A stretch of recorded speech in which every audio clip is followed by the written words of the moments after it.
A부분부터 볼게요. 자, 제조 분야에서 아웃소싱을 결정하기 위해 추가로 고려해야 할 사항은 당연히 제일 중요한 건 비용이겠죠. 우리가 아웃소싱을 하는 이유가 뭐라고 했어요? 말 그대로 비용을 절감하는 거야. 그러니까 가성비 있게 하려고 하는 거야. 그죠? 근데 우리가 자체 제작을 하게 되면은 저번 주에도 얘기했었는데 뭐가 필요했다고 했냐면은 공장을 만들 토지도 있어야 되고, 그죠? 공장 건물 그 자체도 있어야 되고, 그지? 그럼 생산할 수 있는 기기도 있어야 돼. 이런 부분을 통해서 지금 뭐가 발생하는 거야? 아까 얘기했던 저번 주에 얘기했던 고정비가 나온다고. 고정 비용이 들린다고요. 오케이? 그거를 내가 부담하고 싶지 않기 때문에 아웃소싱을 하는 거거든요. 그때도 얘기했죠. 하청업체 이런 얘기 했었으니까, 그죠? 아무튼 이는 내부 제조 아웃소싱 중 어느 쪽이 비용 측면에서 우위가 있는지를 따지는 것을 의미한다. 자, 내부 제조를 하는 경우, 자, 내부로 했을 때 그냥 내가 자체적으로 제작을 하겠어. 그래서 이렇게 하게 되면은 고정비랑 변동비가 들어요. 고정비 같은 경우는 제가 아까 말씀드렸던 그런 요소들에 해당하고, 변동비 같은 경우는 뭐냐면은 실제로 우리가 어떠한 상품을 생산할 때 그 한 개당 드는 비용 정도로 생각하시면 돼요.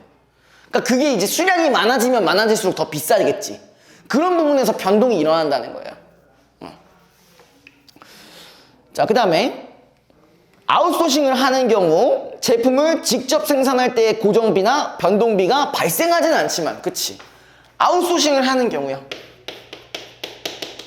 여기 같은 경우는 고정도 없고 변동도 없어요.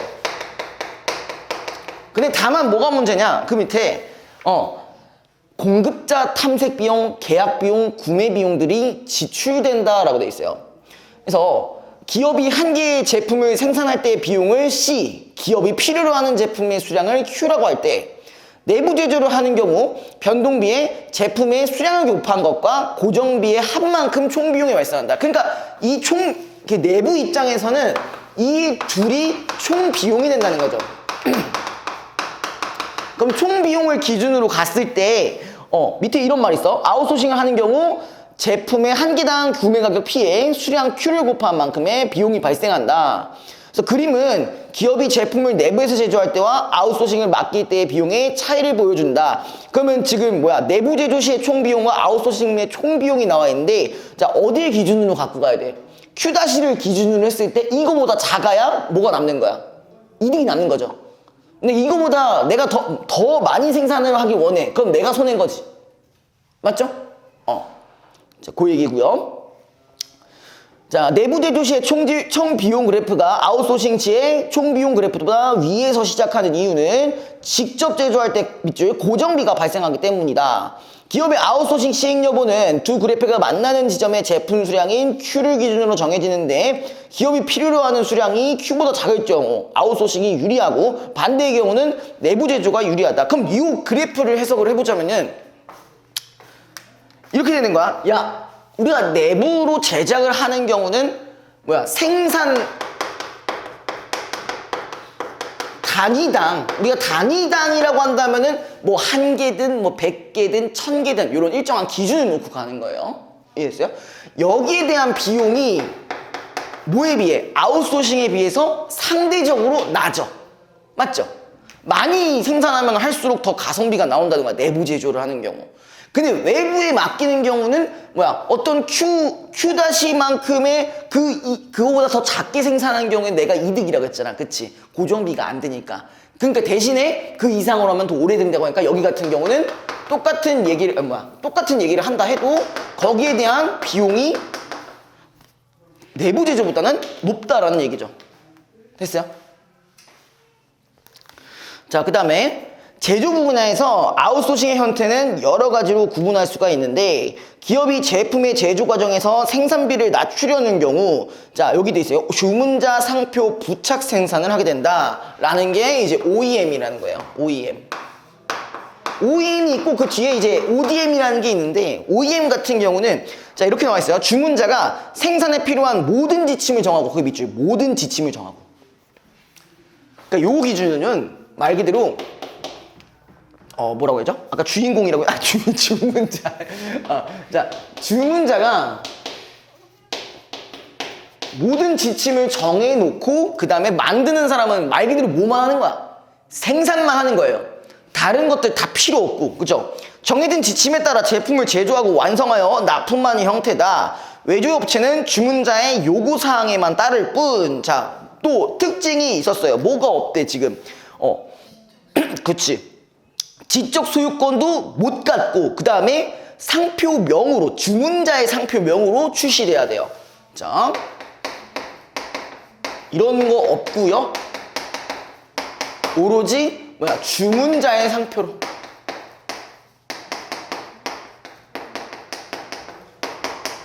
그러니까 아웃소싱 입장에서 이 상품을 만들게 되면은 만약에 주문자가 삼성이라고 해보자. 그러면 무조건 삼성 상표로 판매를 해야 되는 거야. 이래서 그러니까 얘는 중간중간에 수정 같은 거 못해. 아웃소싱하는 업체 입장에선 아무것도 수정 못해. 오케이? 자, 그 다음에 OEM을 활용하면 주문자는 제품 개발이나 설계, 마케팅에만 집중할 수 있고, 그쵸? 개발하고 마케팅하고 설계만 하고 생산은 굳이 신경 쓸 필요가 없잖아, 그쵸? 그 다음에 생산 관련 시설에는 투자하지 않아도 되기 때문에 비용과 노동력을 절감할 수가 있다. 또한 자, 이번에 여기에 관련된 타국. 자, 만약에 베트남이라고 해보자고요. 그 얘기 많이 듣죠. 대기업들 다른 이제 나라까지 가서 공장 차리고 만들고 그러잖아. 그런 경우가 종종 있잖아. 근데 이런 거 안 하고 그냥 맡겨버려. 타국에 있는 어떤 기업한테 맡겨버려. 그럼 우리가 외국까지 가야 되는 출장비 필요 없지. 그리고 거기까지 가서 또 부지를 사야 될 필요가 또 없지. 그죠? 여기서도 그래요. 직접 외국으로 진출할 때 발생하는 공장 설립 비용, 물류 비용 등을 줄일 수가 있고, 외국의 값싼 노동력을 활용하는 것도 가능하다. 그러니까 한마디로 전체적으로는 고정 비용도 적게 들고 변동 비용도 적게 든다는 얘기죠. 그죠? 아웃소싱 했을 때. 자, 외주업체는 거기 밑에 다른 절차를 신경 쓰지 않고 뭐에만 집중할 수 있다? 생산에만 집중할 수 있고 생산만 하시면 돼요. 그 다음에 지속적인 경험으로 기술력을 향상시켜. 자, 처음에는 어쨌든 이 OEM 같은 경우는 지금 외주업체 입장에서는 수동적인 태도를 보일 수밖에 없는 거잖아요. 그쵸? 맞아요? 하라는 대로만 하는 거잖아. 하지만 이게 계속 지속이 된다면요, 나름대로의 그 대기업의 어떤 설계도나 이런 것들을 내가 받게 되는 거잖아. 어떻게 보면. 그쵸? 그걸로 인해 지속하게 되면은 이제 기술력이 늘어날 수도 있고, 그로 인해 경쟁력도 늘어날 수 있다는 거예요. 됐어요? 자, 그 다음에 하지만 주문자 입장에서는 기술 유출이나 품질 관리에 대한 문제가 발생할 수 있고 라고 했어요. 자, 이게 그 옆에 품질 관리에 대한 문제, 이게 어떤 얘기일까? 자, 예를 들어서 외주업체에다가 핸드폰을 맡겼어. 갤럭시 25라고 해봅시다. 그렇게 해봅시다. 근데 거기서 하자가 발생해. 그러면 하자가 발생하면 이거는 누구의 책임이 되는 거야? 외주업체의 책임으로 바로 전가가 될까? 결론적으로 상표를 어디 걸 쓴 거야? 삼성 걸 썼기 때문에 결국 누구 탓? 삼성 탓이야. 그런 식의 문제가 발생할 수 있다는 얘기예요. 됐어요? 근데 만약에 이랬는데 이 외주업체가 존나 갑자기 커가지고 삼성에서 받은 설계도를 가지고 갤럭시 말고 갑자기 제로콜라 에디션 이런 식으로 하나 올려. 그렇게 될 수도 있는 거잖아. 가로채가지고. 그죠? 자, 근데 외주업체 입장에서는 또, 자, 거기 밑줄. 이익률이 낮고. 왜 이익률이 낮은지 아세요? 왜 이익률이 낮을 것 같아?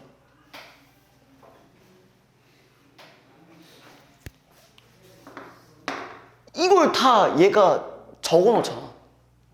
지침을 다 해놨고, 넌 생산만 해라. 하잖아. 육체적인 노가다만 하세요. 머리 쓰는 건 하지 마세요. 하는 거니까 당연히 얘한테 주는 돈이 적을 수밖에 없지. 그죠? 그래서 OEM만 집중하다 보면은 자신들만의 사업을 키우기 어렵다는 단점이 있다. 그 OEM에 대한 설명이고, 자, 근데 우리가 OEM을 계속 지속할 경우 이런 부분에서 조금 장점이 있을 수 있다 했잖아요. 그죠? 그래서 그 밑에 이런 말이 나왔어요. 시간이 흐르면서 외주업체 경험이 축적되고 제조 경쟁력을 가지게 되는 경우 아웃소싱의 형태가 달라질 수 있다. 주문자가 거의 밑줄 모든 지침을 다 정하지 않고 큰 범위 내에서 개괄적인 지침을 정해주면은 외주업체가 이에 따라 거기 밑줄 상세 설계를 완성하고 필요하다면은 주문자가 지시한 설계나 규격까지도 변경할 수 있는 것이다 라고 했어요. 그럼 이제 이렇게 돼서 새로 나오는 게 ODM이라는 시스템인데, 자, 요거 같은 경우는 이제 모두 가능한 거예요. 외주업체 입장에서 설계가 가능해요. 한마디로 뭐가 좀 커진다는 거예요. 어떤 제품과 관련된 권한이 커진다라고 볼 수 있는 거지, 그치? 설계도 가능하고 그 다음에 수정도 가능해졌어. 한마디로 외주업체의 입김이 좀 세질 수 있다는 거죠, 그죠? 자, 그래서 ODM은 OEM에 비해서 외주업체의 생산 관련 권한과 자유도가 높고, 외주업체는 주문자와의 협의에 따라 제품에 대한 지적재산권을 공유할 수 있지만, 자, 여기랑 확실히 차이점이 있네요. 그쵸? 지적재산권 같은 경우는 OEM에 비해서 있습니다. 얘는 공유가 가능해. 근데 문제는 뭐냐? 문제라기보다는 여전히 이거는 그대로 주문자의 상표를 가지고 판매하는 건 그대로예요. 대신 이런 건 있다. 왜? 같이 연구하고 같이 개발하고 같이 설계하니까. 자, 그 다음에 어쨌든 주문자는 제품 생산에 대한 모든 지침을 완전히 완성하지 않아도 돼요. 시간과 비용을 절약할 수 있고 외주업체의 전문성을 적극적으로 활용할 수 있다는 장점이 있다. 하지만 외주업체와의 분쟁이 발생할 경우 다른 외주업체로의 변경이 어렵기 때문에, 자, 거기 밑줄 외주업체로의 변경이 어렵다. 자, 왜 변경이 어려울까? 그만한 기술력을 가지고 설계할 수 있는 기업이 없는 거지. 대체할 수 있는 기업이 없는 거야. 얘가 이만큼 발전을 했어. 근데 다른 기업은 그만한 발전할 만한 기업이 없다라는 거지. 그죠? 그렇게 돼서 주문자는 제품 생산에 차질을 빚을 수도 있다. 외주업체는 생산 과정의 세부 절차를 직접 결정하기 때문에 스스로 생산 비용을 줄이는 것이 가능하며, ODM 같은 경우는 OEM보다 더 많은 이익을 창출할 수 있다. 왜? 한마디로 권한이 많아지니까 그만큼 설계도 가능한 거고, 그로 인해 생산 비용도 줄일 수가 있는 거고. 대신 외주업체는 OEM에 비해 더 높은 기술력을 가지고 있어야 하며 다른 외주업체와 차별성을 유지해야 한다는 어려움이 발생한다라고 되어 있습니다. 자, 일단 1번 볼게요.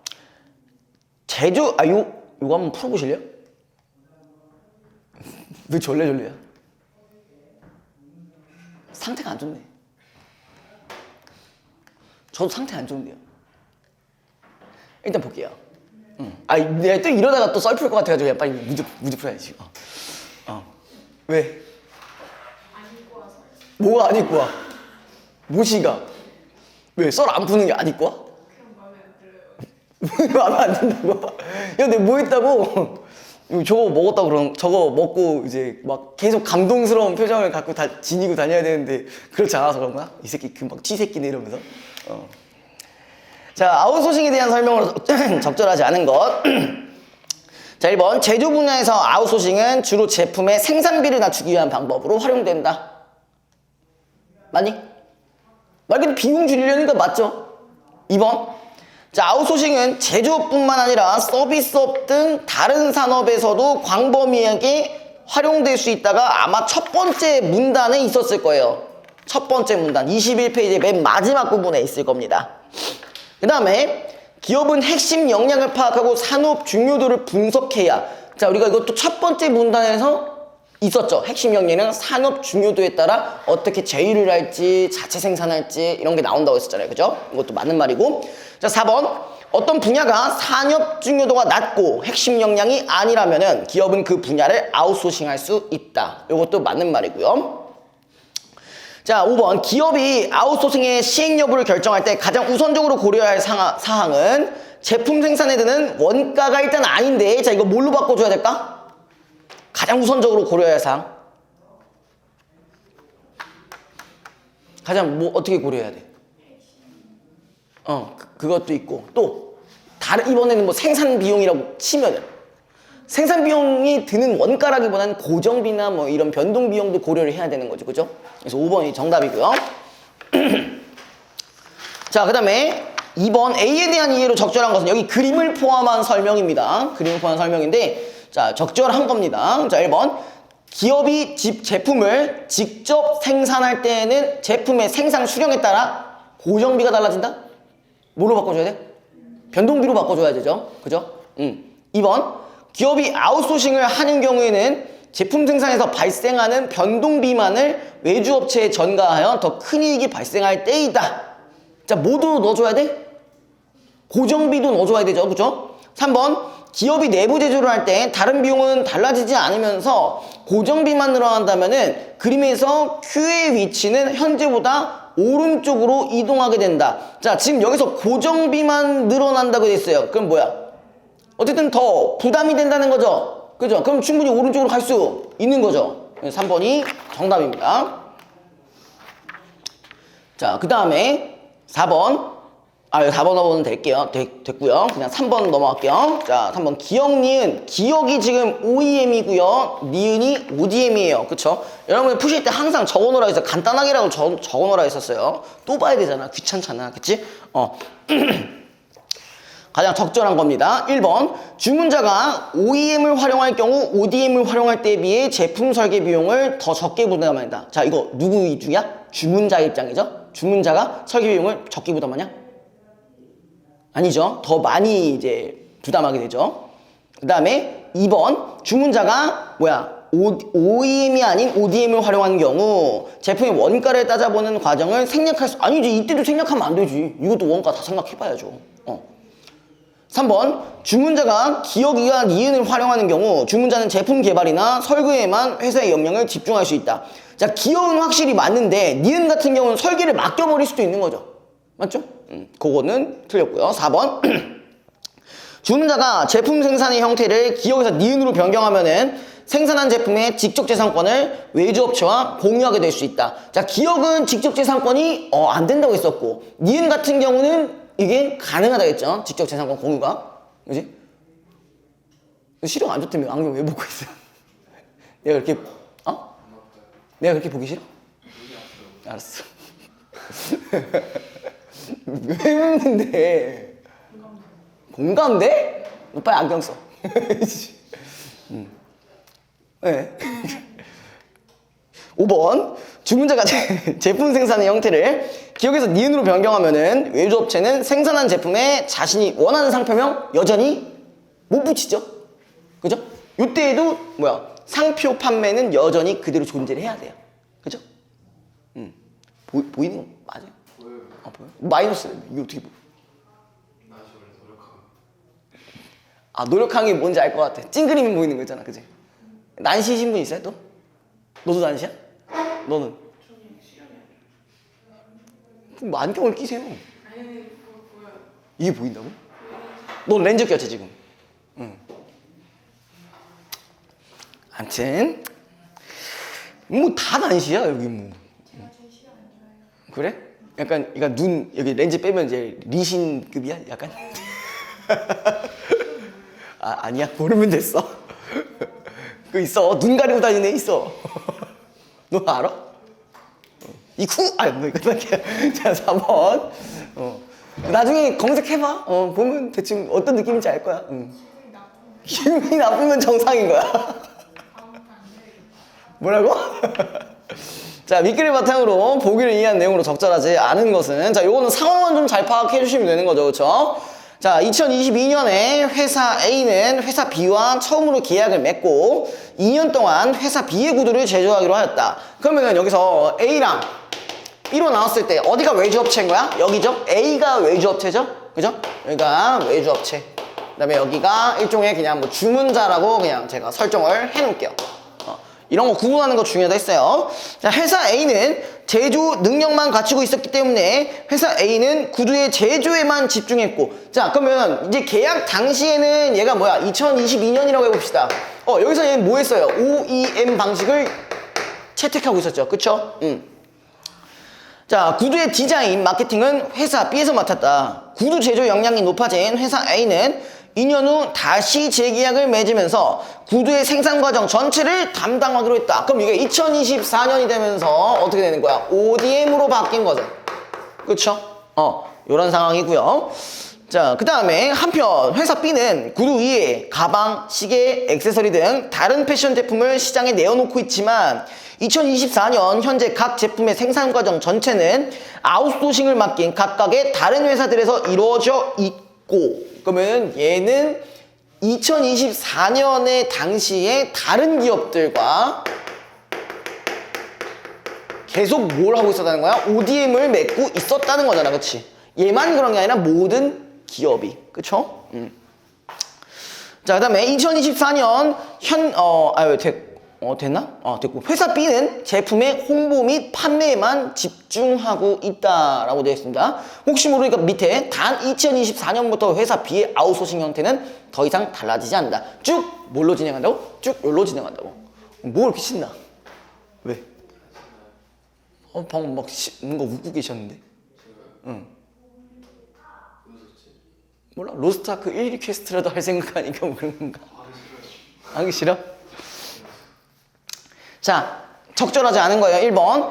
회사 A와 회사 B의 첫 번째 계약이 진행되는 기간에는, 자, 첫 번째 계약이라고 했으니까 뭐야? OEM이죠? 그죠? 회사 A는 회사 B가 요구한 디자인에 어긋나지 않게 구두를 제조해야 된다. 그치? 생산만 해야 되니까 1번 맞고요. 2번. 2024년 이후 회사 A는 이전과 달리 구두의 생산 과정에서 세부 절차를 직접 결정할 수 있기 때문에, 맞냐? 여기까지? ODM이니까 맞죠? 그래서 생산 비용을 더 줄일 수가 있겠죠. 3번. 회사 B의 아웃소싱 계약이 모두 끊어지는 경우, 좋대겠네, 그죠? 생산이 어려워져 소비자들은 당분간 회사 B의 제품을 구입하는 것이 어려워질 수 있겠다. 그치, 상품 생산에 제한이 걸릴 수 있다고 했었으니까 맞고요. 4번. 2024년 이후 회사 A의 역량이 계속 향상되어 새로운 구두 브랜드를 만들 수 있게 된다면은 회사 A는 회사 B의 구두를 제조하지 않을 수 있겠다.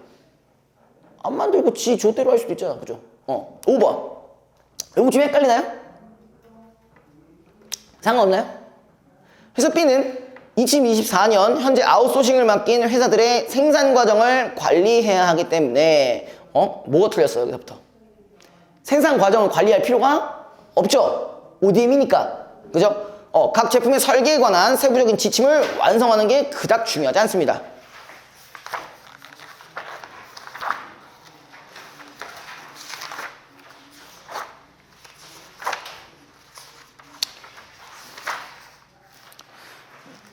자, 문학 안 갈 거고요. 좀 이따 갈 거고요. 48페이지 볼게요. 여러분들이 경악할 만한 지문이 기다리고 있을 겁니다. 그런 눈으로 너 왜 졸리려고 하지? 괜찮아? 지금 네 정신 괜찮을 때 빨리 조져야지. 괜찮지, 나?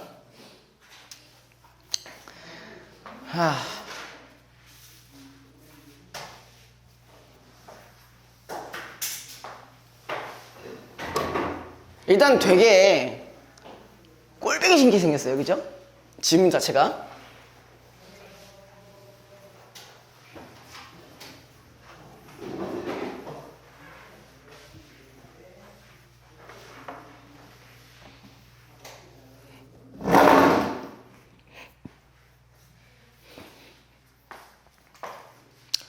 얘가 일단 여러분들이 봤을 때 싫은 이유가 뭐예요? 봤을 때? 뭐가 싫을까? 어떤 부분이 싫어? 딱 봐도 쓰잘데기 없는 식이 존나 많아요, 그죠? 뭐 몇 도고 뭐 파이가 나오고 갑자기 이런 게 왜 나와? 그런 생각이 일단 들 겁니다. 근데 여태까지 국어 문제에서 저런 걸 계산해서 내는 문제는 없어요. 여태까지 한 번도 없었어요. 해봐야 간단한 산책 연산? 요 정도? 그 정도밖에 없어요. 왜? 있었어? 간쓸기는 있을 수도 있어. 내가 줬던 주간제는 있을 수도 있는데 적어도 여기에서는 없어요. 이런 이제 기출이나 모의고사 같은데, 그러니까 거기에서는 저렇게 하지는 않아요. 그렇게까지. 그럼 우리가 어떻게 파악해야 되냐?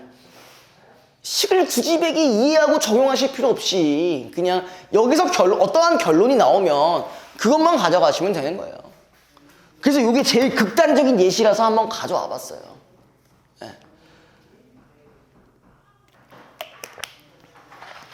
우리가 지금까지 지금 산모 되기 전까지 6개짜리의 문제가 인문 철학밖에 안 나왔어요. 그죠? 그러니까 여러분들 이런 거에도 좀 적응을 하실 필요가 있는 거죠. 저도 솔직히 이 지문 하면서 막 머리 뜯고 그랬어요. 존나 하기 싫다고. 예, 근데 문제 자체가 어렵지는 않아요. 예, 그러니까 여기서는 뭐야, 정보만 잘 갖고 가시면 된다는 얘기예요. 그 전에 여기에 대한 배경 지식을 살짝만 흘려주자면요. 여기 이런 사람이 나옵니다. 아리스타코스라 맞냐? 아리스타코스 맞니? 예. 아리스타르코스네? 아이코스. 아, 죄송해요. 이런 친구가 있는데, 자, 이 친구 같은 경우는 뭘로 유명하냐면, 혹시 이거 아시는 분 있어요? 이분 뭘로 유명한지? 몰라? 지구가 아무도 안 하세요? 이거 알아? 어? 알겠냐고? 알겠냐면 유행어 걸려요. 못 들었어. 다시 한 번만. 알겠냐면 아, 뭐 약간 이런 거야? 뭐 어떤데 막 이런 거야? 그런 느낌이야? 아, 인스타 쉽지 않네요. 너네 알아? 그럼 나만 지금 존나 늙은 거네? 씨발. 몇 년생이야? 말하고 싶지 않아. 말하고 싶지 않아. 다행히 아직 90년대생입니다. 예. 아, 좀 닥쳐주세요. 이제 그만하시죠. 그만하시죠. 나 유튜브 나름대로 많이 보는데 점점 밀리고 있는 건가? 아, 이제 그러게 몇 년 안 남았네. 좆됐네. 이제 몇 년 안에만 하고 이제 그만둬야겠다. 이제 일 그만해야지. 아씨. 점점 유행에 뒤처지고 있는 느낌이에요. 이제 버거워지고 있어. 나 유튜브 나름대로 많이 보는데 맨날 침착맨 거 보고 막 그러는데. 침착맨을 왜 그렇죠? 그럼 누굴 봐야 되죠? 샌포드 나 이런 거 찾아야지. 그럼 누구 거 봐야 되죠? 뭐 뷰티플러드 이런 거 봐야 돼? AK47 이런 거 해야 돼? 알잖아. 몰라? 뭐라고 하신 거예요? 그 있어. 그 래퍼들 막 약간 풍자하려고 그 만든 랩이 하나 있는데, 근데 그게 생각보다 괜찮아. 생각보다 고퀄리티야. 랩이. 그래서 그 제목이 AK47인데 이게 총이 이름이거든. AK47하면 외할머니 막 갑자기 막 쏘고 막 그래. 그지랄 떨고 있어. 자, 아무튼 간에. 자, 이 얘기를 좀 해보자면요. 얘는 천동설과 관련된 인물입니다. 천동설. 천동설 하면 항상 지동설이랑 연결되잖아요. 그쵸? 근데 얘는 천동설을 일종의 이제, 자, 천동설이 되게 오래 지속됐거든요. 한 1600년 정도? 그 정도까지 천동설이 지속되는데, 그 이론을 일종의 완성을 한 과학자 중에 하나예요. 뭐 말 그대로 철학자긴 한데, 그때 당시에 이런 것들을 완성한 친구라고 해요. 그러니까 천동설에 기반한 아리스타코르스의 계산입니다. 네. 어떻게 저 태양과 달과 뭐 지구의 지름을 구했는지 뭐 이딴 게 나와요. 그러니까 한마디로 지금은 실제적인 어떤 과학 이론이 아니라는 거죠. 그냥 받아들이기만 하세요. 그것만 딱 알려드릴 테니까 자, 볼게요.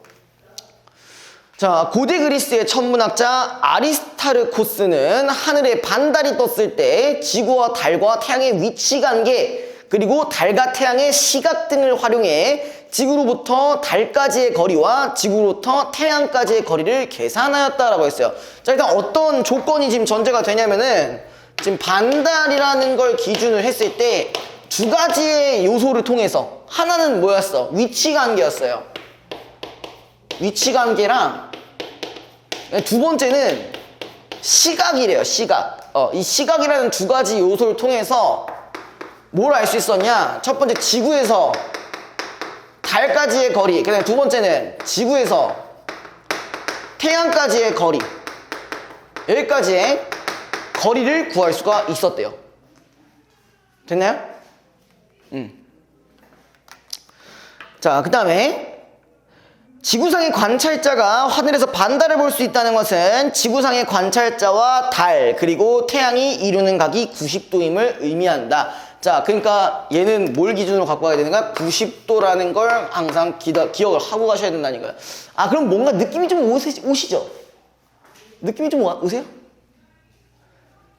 자, 반달이라는 거는 이렇게 나와 있어요.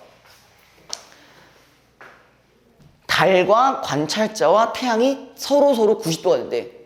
그러면 각이 어떻다는 거야? 서로 같다는 거죠. 그리고 직각이죠. 그죠? 그럼 뭔가가 나올 거예요. 일단 제일 먼저 생각나는 게 뭘까?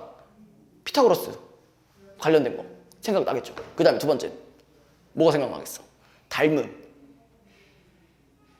도형의 닮음이요. 여러분이 중3 때 하셨던 거야. 맞냐? 중3 때 하셨니? 저도 잘 기억이 안 나요. 저도 이걸 생각하냐고 좀 짜증났어요. 갑자기 막 수학이 왜 나와? 이러면서 했는데 아무튼 우리가 좀 만약에 배형식이 조금 있다라고 한다면은 이런 식으로 생각을 해볼 수가 있고요. 그럼 모르더라도 밑에 쭉 보시면은 네, 어느 정도 친절하게 나와 있습니다. 자, 그래서 지구상의 관찰자가 반달을 보고 있는 순간의 지구를 E, 달을 M, 태양을 S라 한다면은 이 세 점을 잇는 삼각형은 뭐라고 되어 있어요? 직각삼각형이래요. 이 세 점은요. 각 EMS는 뭐가 된다? 90도가 된다. 자, 그럼 여기 그림 제일 위에 있죠. 그쵸? 제일 위에 그 각 EMS를 옆에다가 90도라고 적어주세요. 그렇게도 해놔야 좀 편하겠죠. 그 다음에 뭐 태양 부분에 대한 각도는 뭐 존나 작겠죠? 저기 이제 180도만 완성시키면 되니까. 그죠? 자, 그 다음에 아리스타르코스의 관측에 따르면은 이 직각삼각형의 MES는 87도였으며 선분 길이의 B는 자, 뭐라고 되어 있냐? 19대 1이라고 되어 있어요. 그러면은 그 ES는 그냥 19라고 적어주시고 EM은 그냥 1이라고 적어주세요. 그림의 표시 정도는 해주셔야 조금 이제 할만합니다. 자, 아무튼 아리스타르코스는 이를 바탕으로 지구로부터 태양까지의 거리가 지구로부터 달까지의 거리의 약 19배라고 추정하였다라고 돼 있어요. 지금 요것만 지금 나와 있어요. 지금 이제 선분비가 어쨌든 19대 1이니까 당연히 거리도 19대 1이 될 거란 얘기죠. 맞죠? 위치관계는 이거를 기준으로 했을 때 얘랑 둘이 무려 19배가 된다는 것만 생각하면 되죠. 그죠? 자, 여기 19배.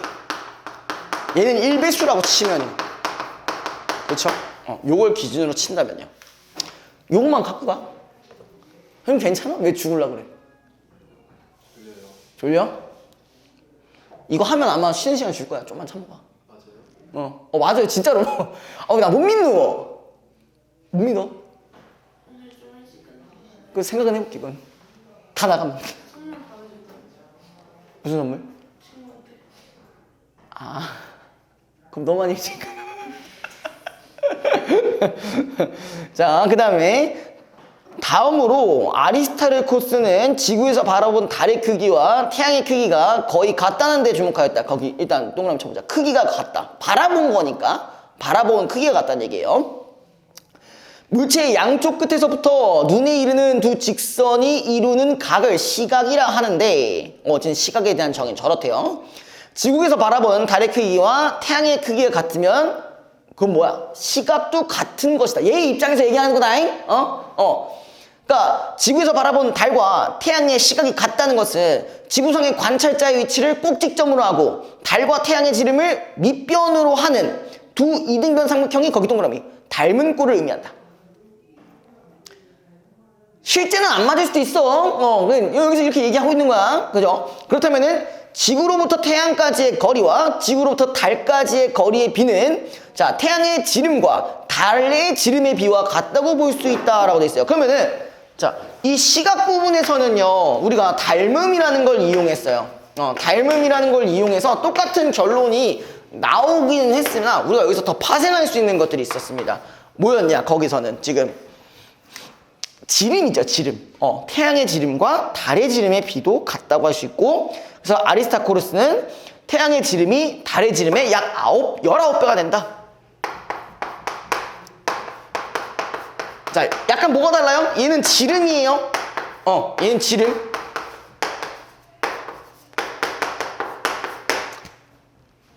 그러니까 여기서 가져가야 될 거는 이 둘을 통해서 이걸 알게 됐는데 시각과 관련된 거에서는 이 달의 지름과 태양의 지름조차도 19배라는 거야. 됐어? 얘는 공통적이고 여기서는 추가로 이걸 가져가시면 돼요. 오케이? 괜찮니?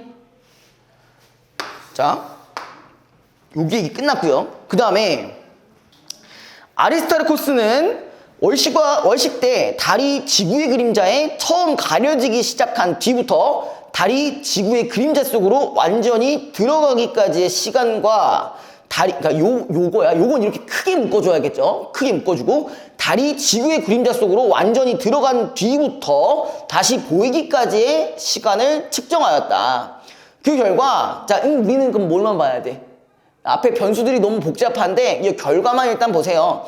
월식 때 달이 지구의 그림자 속으로 완전히 들어가기까지의 시간과 달이 지구의 그림자 속에서 전혀 보이지 않는 시간이 거기 밑줄 거의 같다는 것을 발견하였다. 이런 결론이 하나 나왔고요. 그래서 이를 바탕으로 그럼 이번에는 월식을 기준으로 했을 때 그래서 달을 가리는 지구 그림자의 지름이 달의 지름의 2배라는 결론을 내리게 되었다라고 했어요. 그러면은 자, 지구 그림자라고 나와 있긴데 그냥 우리가 지구라고 할게요. 이건 달이라고 하고요. 야, 지구가 2배래요. 자, 달 지름 얘기했어. 이미 달 지름은 얘기한 바가 있고요. 지구는 똑같이 지름이 2배라고 돼 있어. 그러면은 얘랑 연결이 가능하죠. 여기 보여요? 요 정보랑 연결이 가능하죠. 만약에 이거를 뒤에 나와 있지만 이걸 D라고 가정한다면 여긴 2D가 되고 여긴 19D가 된다는 말이 뒤에 나옵니다. 네. 그럼 그냥 그거 보고 멘붕에 빠지실 필요 없이 이미 이것만으로도 조합이 가능하신 거잖아요. 그죠? 됐어요? 자, 그 다음에 위의 그림은 월식 때 지구의 그림자 속에 완전히 들어가기 시작한 순간 달, 지구, 태양의 크기와 위치를 나타내고 있다. 달의 지름을 소문자 D, 지구의 지름을 대문자 D, 지구로부터 달까지의 거리를 R이라고 하자. 그러면 앞에서 아리스타르코스가 계산한 결과에 따라 달을 가리는 지구 그림자의 지름은 2D, 태양의 지름은 19D, 그 다음에 지구로부터 태양까지의 거리는 19R이 된다. 여기까지 됐어? 이건 별로 어려운 건 없죠? 그죠? 모르더라도 그냥 괜찮아요. 이 그림은 바로 밑변의 길이가 각각 2D, D, 19D이고 그 높이가 각각 X, 그 다음에 X 플러스 R, 그 다음에 X 플러스 20R인 세 닮은 삼각형. 그러니까 얘는 결론 말이 어렵잖아요. 그죠? 여기 봐봐. 강윤철 씨 여기 보세요. 말 그대로 어려워 보이지만 결론적으로 얘는 다 뭐라고? 닮은 꼴이라고요. 셋 다 닮은 꼴이야. 월식을 통해서 여러 가지 이런 수치들이 나왔지만 결론은 닮은 꼴이란 얘기입니다. 자, 여기서 가장 작은 삼각형과 가장 큰 삼각형에 대한 비례식을 계산해 보면은 요런 게 있대요. 17분의 40R이라는 게 있대요. 그리고 가장 작은 삼각형과 중간 크기의 삼각형에 대한 비례식에 저걸 대입해 보면 이런 게 나온대요. 이해하지 말라 했어.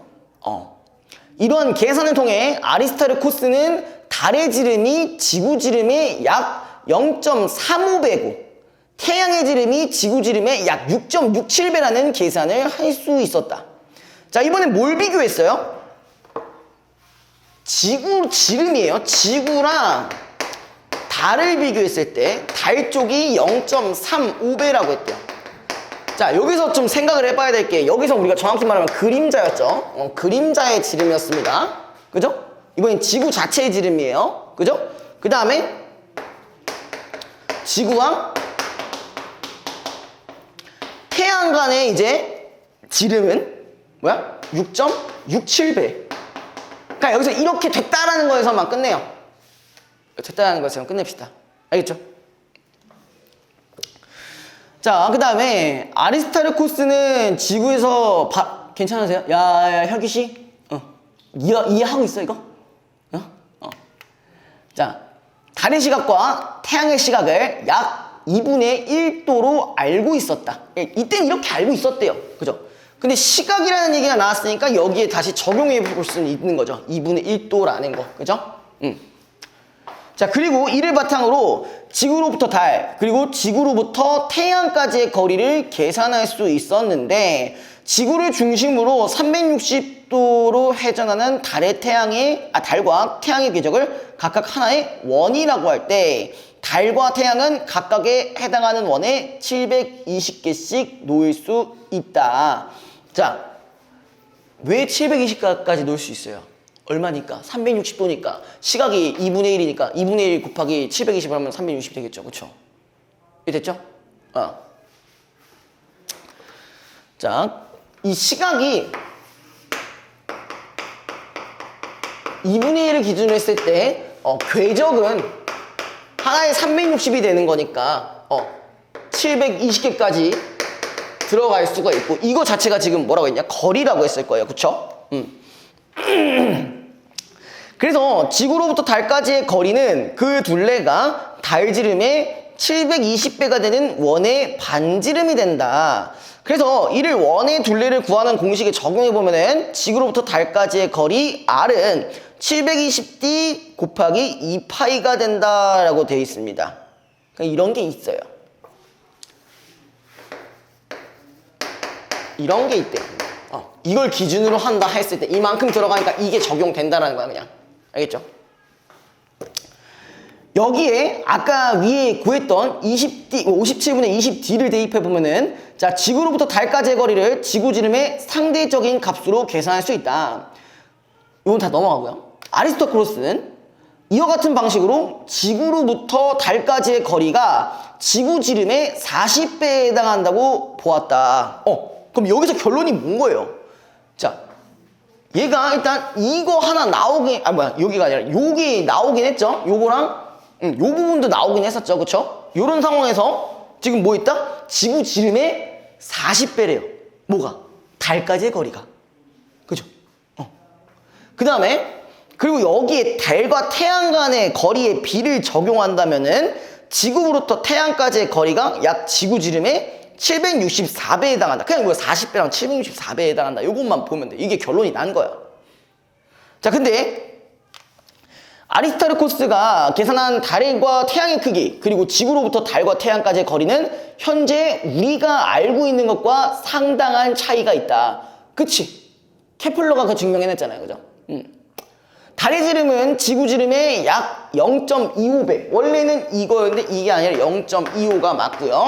그 다음에 지구로부터 달까지의 거리는 지구의 30배래요. 그 다음에 이거 플러스 그냥 30배. 저기서는 40배라고 돼 있잖아. 그쵸? 그 다음에 태양의 지름은 지구 지름의 약 109배. 이딴 거 아니고 109배죠. 이거 있고, 그 다음에 거리는 지구 지름의 약 12,000배에 해당한다. 이런 오차는 관측의 부정확과 측정 기술의 부족에서 비롯된 것이다. 그치, 우리가 태양과 그 달을 그때 당시 어떻게 봤겠어요? 그쵸? 제대로 못 봤죠. 이러한 한계에도 불구하고 기하학적 원리를 활용한 아리스타르코스의 계산법은 18세기의 금성이 태양 표면을 통과하는 현상을 이용해 더 정확한 결계를 얻기 전까지 크기를 추정할 수 있는 대표적인 방법이었다. 자, 문제만 하고 봐야 쉴 거니까 현기에 좀만 집중합시다. 이해된 거 맞아? 다 아니지, 뭘 이해해. 기억이 안 나잖아. 뭔 소리야. 방금 얘기했던 정보만 그냥 그대로 갖고 가시면 돼요. 알겠죠? 자, 1번. 미끌에 대한 이해로 적절하지 않은 것은, 자, 아리스타르코스는 기하학적 원리를 활용하여 달과 태양 크기를 계산하였다. 이거는 마지막 문단에 있었죠. 그쵸? 그럼 2번. 아리스타르코스는 측정 기술과 관측상의 한계로 달과 태양의 크기를 현자보다 정확하게 계산할 수 없었죠. 그쵸? 이런 게 발달하지 않았다고 했으니까. 3번. 아리스타르코스는 지구로부터 달까지와 지구로부터 태양까지의 거리를 지구의 지름과 비교하여 계산하였다. 그치? 이거 비교를 했을 때 뭐 어느 정도의 뭐 닮은 비가 있었고 뭐 이런 얘기를 했었으니까 맞고요. 4번. 아리스타르코스가 지구의 지름과 비교하여 계산한 결과 태양의 지름은 현재 우리가 알고 있는 것보다 작은 게 아니라 더 큰 거죠. 그죠? 그러니까 틀렸죠. 이건 쉽죠. 그죠? 자, 그 다음에 넘어갈게요. 자, 아리스타르코스가 기억과 니은에 대한 관찰 결과를 종합해 와라는 거. 자, 기억이 지금 뭐였냐? 기억이 위치관계예요. 그죠? 그죠? 그 다음에 두 번째는 시각이었어요. 니은이 시각이었어. 맞지? 자, 그러면 거기를 가봐. 여기 봐봐. 결과를 종합해서 얻어낼 수 있는 건 뭐였어? 뭘 것 같아? 얘를 종합해서 결론적으로 얻을 수 있는 거는 이거인 거잖아. 얘는 공통적으로 가져가는 거고. 그죠? 맞니? 여보세요? 뭔 말인지 알겠어? 다들 상태 너무 안 좋으신데? 당신 빼고? 응. 저기요? 그래서 아마 여기에 답이 이제 갈라질 거야, 여기서부터. 여기서 달라질 건데, 보통 이제 2번이랑 그리고 4번이 나올 겁니다. 예. 이 4번이 나올, 2번 아니면 4번이 나올 건데, 기억만 했었으면은 이게 나오지. 그죠? 이게 나오고, 그 다음에 니은까지 적용을 했을 때, 그 맨 마지막에 이렇게 나와 있어요. 그 두 번째 문단에서 밑에 세 번째 줄 보시면은, 그렇다면은, 요 둘 거리의 비는 태양의 지름과 달의 지름의 비와 같다고 볼 수 있다. 그래서 결론이 나온 거잖아. 그쵸? 그럼 태양의 지름이 달의 지름의 약 19배가 된다라는 결론이 나왔으니까, 이거 그냥 2번 선택하시면 되는 거예요. 이해됐어요? 어떠한 과학적 지식을 넣지 않아도 지금 바로 이렇게 연결만 시키면 되는 거잖아요. 그죠? 자, 그럼 3번. 디귿과 관련된 설명으로 옳은 것은, 자, 디귿이 지금 뭐냐? 디귿이 월식 때 그 시간이네요. 월식 시간. 자, 옳은 것은입니다. 자, 지구의 지름만 커지면은 그 월식 되는 시간이 짧아질까? 지구의 지름만 커지면? 지구 지름이랑 상관이 없죠? 달 지름이 제일 중요하죠. 달과 태양의 지름이, 달이 지름이 제일 중요하죠. 자, 태양의 지름만 커지면 디귿은 짧아질 것이다. 이것도 전혀 상관이 없는 거고, 그죠? 그 다음에, 자, 잠깐만. 아니지. 태양의 지름이 커지게 되면은 디귿이 짧아지는 게 아니라 더 길어지는 거잖아. 이게 달이 이렇게 딱 가려놓고 그 가는 데까지 시간이 오래 걸릴 거니까, 그죠? 그 다음에 3번. 달의 지름만 작아지면은, 자, 디귿은 짧아질 것이다.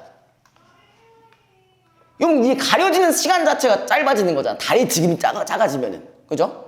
그래서 3번이 네, 정답입니다. 그 다음에 4번. 리을 위에 반드시 필요한 내용이 아닌 것. 리을이 지금 뭐냐면은, 요 태양의 지름이 6.67배라는 계산을 했을 때, 여기에 관련된 이야기를 보는 겁니다. 자, 1번. 지구에서 바라본 태양의 시각은 약 2분의 1도이다. 맞는 말이긴 한데요. 밑에 여기 봐봐.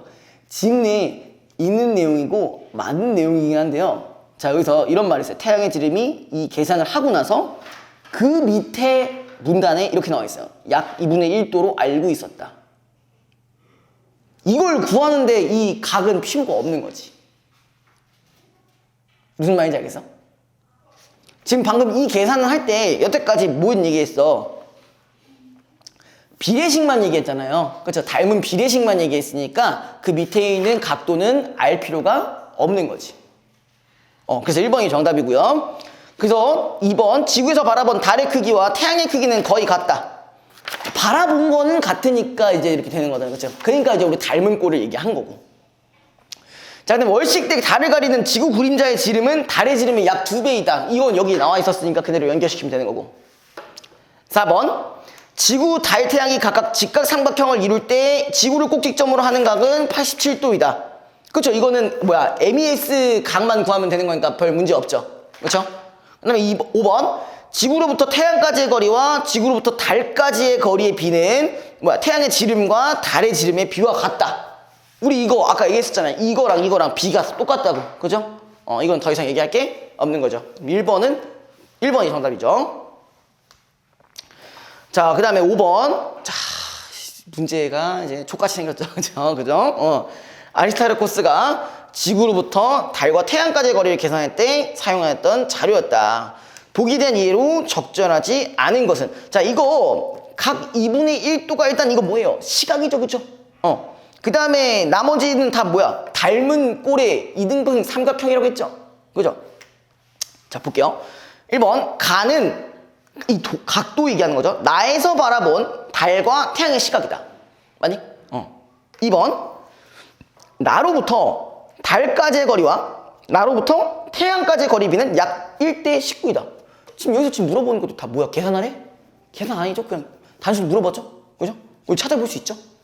3번, 나를 한 꼭지점으로 하고 달과 태양의 지름을 밑변으로 하는 두 이등변 삼각형은 닮은 꼴이다. 이거 맞잖아, 이것도. 그치? 각이 똑같죠. 4번, 가가 2분의 1도보다 컸다면은 아리스타르코르스가 계산한 지구로부터 달까지의 거리는 2파이분의 720d보다 컸을 것이다. 이거 봐봐. 자, 이거보다 값이 많아지면은 우리가 360도까지 가는 그 개수가 적어지겠죠. 맞죠? 그렇게 되니까 여기서도 거리가 더 작아지는 거지. 이거 됐어? 형 이해돼? 응. 되는 거 맞아. 아닌 것 같아.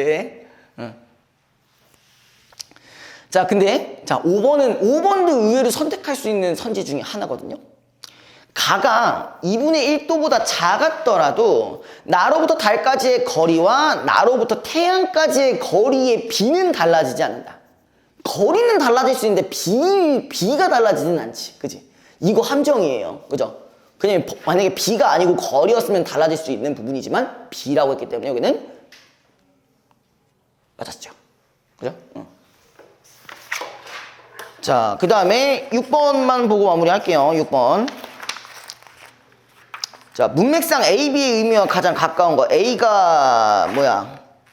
A가 90도가 된다랑 B가 이르는이네요. 이르는. 그럼 이 된다라는 말은 사실 뭐야? 이런 게 일어난다는 얘기겠죠. 그죠? 자, 1번. 도착 시간은 오후 3시가 되겠습니다.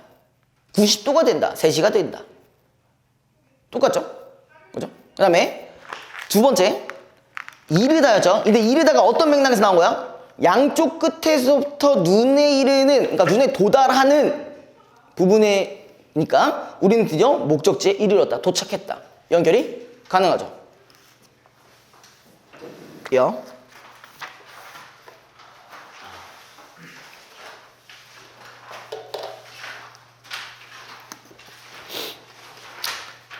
이번 파트는 다 소설로만 모아놨어요. 그거 3주차까지만 그래. 3부 때문에. 일부러 묶어놓은 거야. 그래서 소설은 제가 내용적인 거는 많이 안 나갈 거예요. 내용적인 건 많이 안 나가고 그냥 여기는 구성 정도만 얘기를 하고 그 다음에 나머지 비문학 2개를 또 나가면 되겠죠? 그 정도 나가줘야지, 그치? 안 된다고? 자, 30페이지 같은 경우는 이거는 조응전이라는 작품이고요. 그리고 여기는 보기를 기준으로 분석을 한 다음에 그 다음 것도 같이 쭉쭉쭉 하면서 그렇게 한번 치도록 할게요. 자, 우리가 영웅소설이라고 나와 있어요. 영웅소설의 뭐 특징은 이제 여러분들이 이제 모르지는 않을 거예요. 그죠?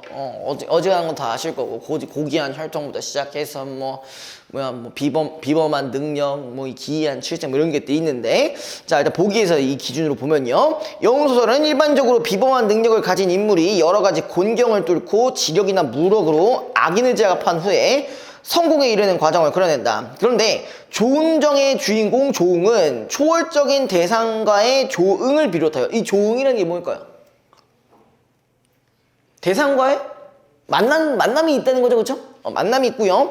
조력자의 도움 등 외부적 환경에만 의존하지 않고 스스로의 성장을 위해 거기 이제 자발적인 노력을 게을리하지 않는 인물이라는 특징이 있다.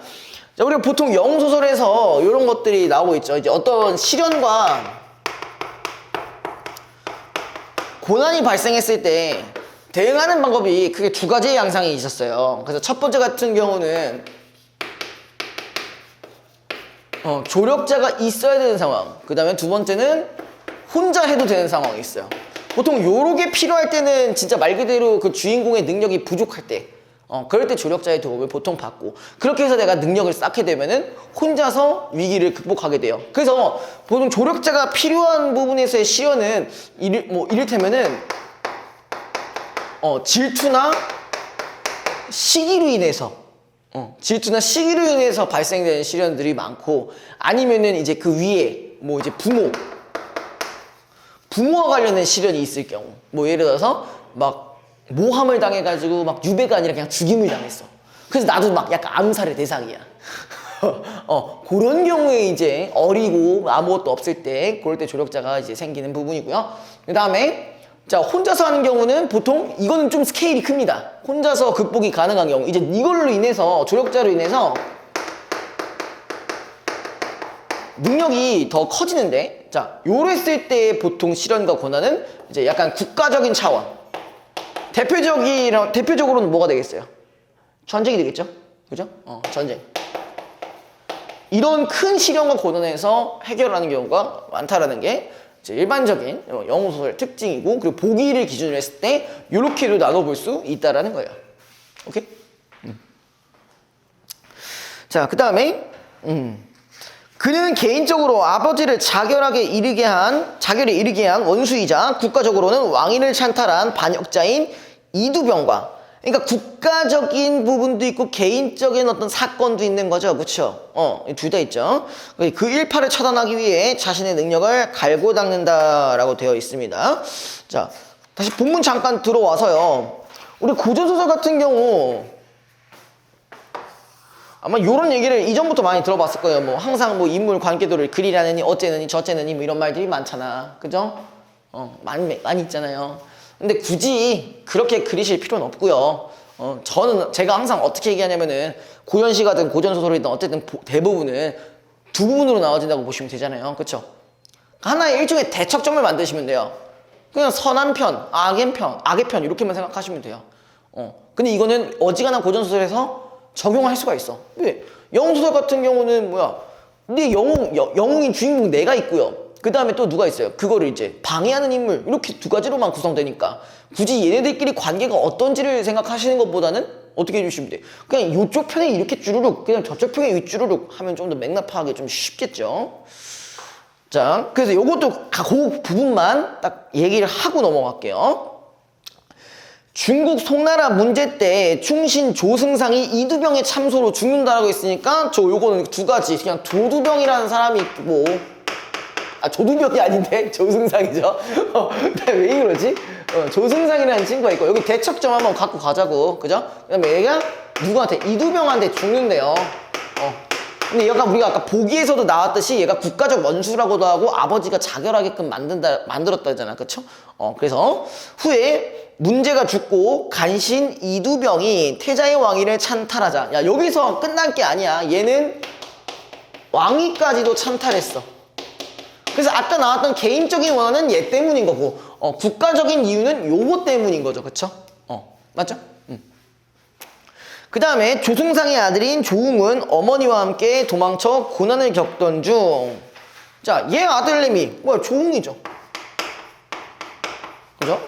그 다음에 어머니를 한 절에 모신 후 세상으로 나와 한 노인을 만났다. 여기 뒤에 보면 이제 조력자들이 여러 가지가 나올 텐데, 노인도 있고요. 그 밑에 무슨 도사도 있습니다. 그런 친구는 당연히 얘네 편이겠지. 그죠? 이제 이런 식으로 이제 파악을 해주시면 되고요. 그 다음에 그 뒤에 또 넘어가 볼게요. 35페이지.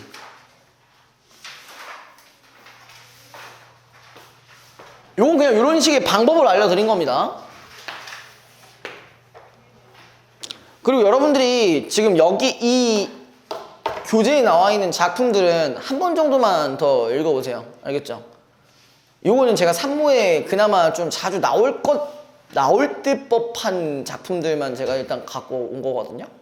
예. 그래서 요거는 그냥 조홍정 같은 경우는 일반적인 영웅 소설인데 이제 자기가 혼자서 극복해 나간다는 어떤 특징이 있는 그런 작품으로 이해를 해주시면 되고, 자, 그 다음에 이제 35페이지의 보기 같은 경우는 자, 이거 위경천전이라는 작품인데 요거 같은 경우는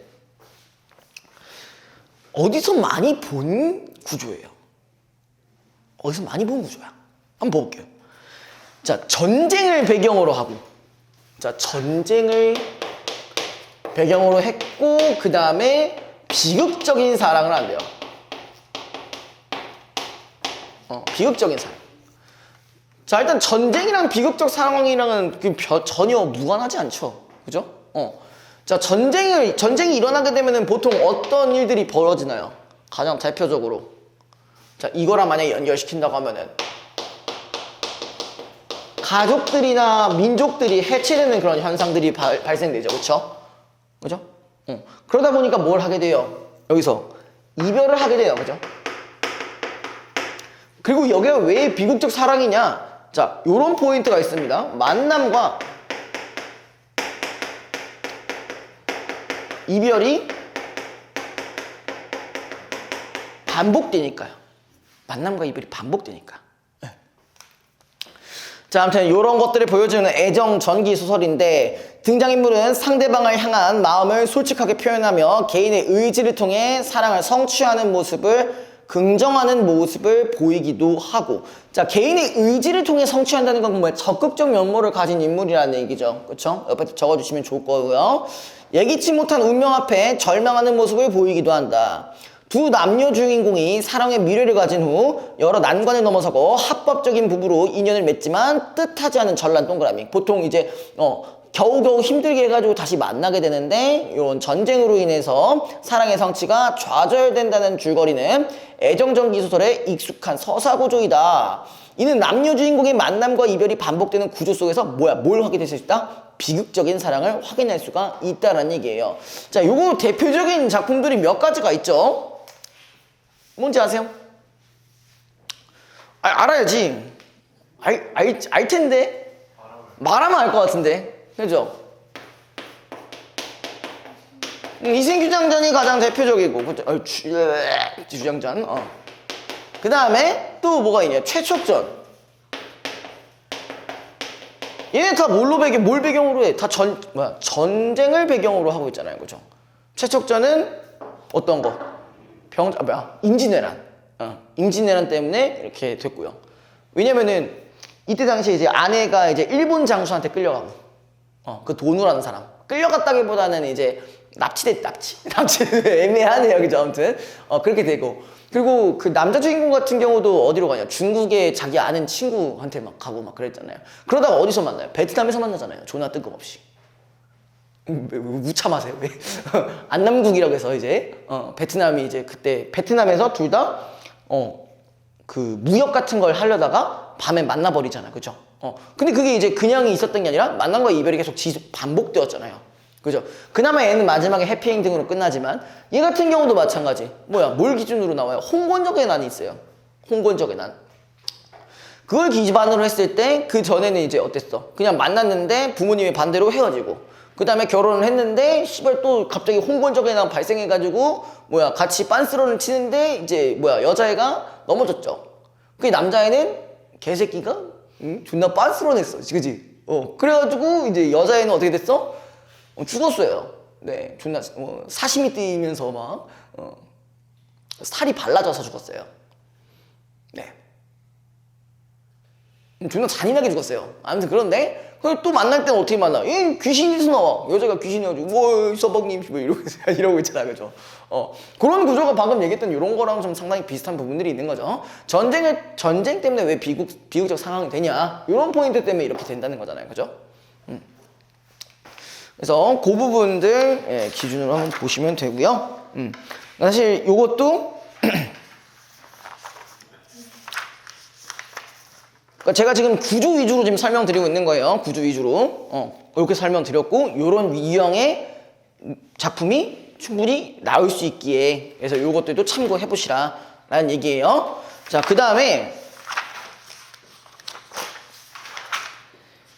40번도 볼게요. 40페이지.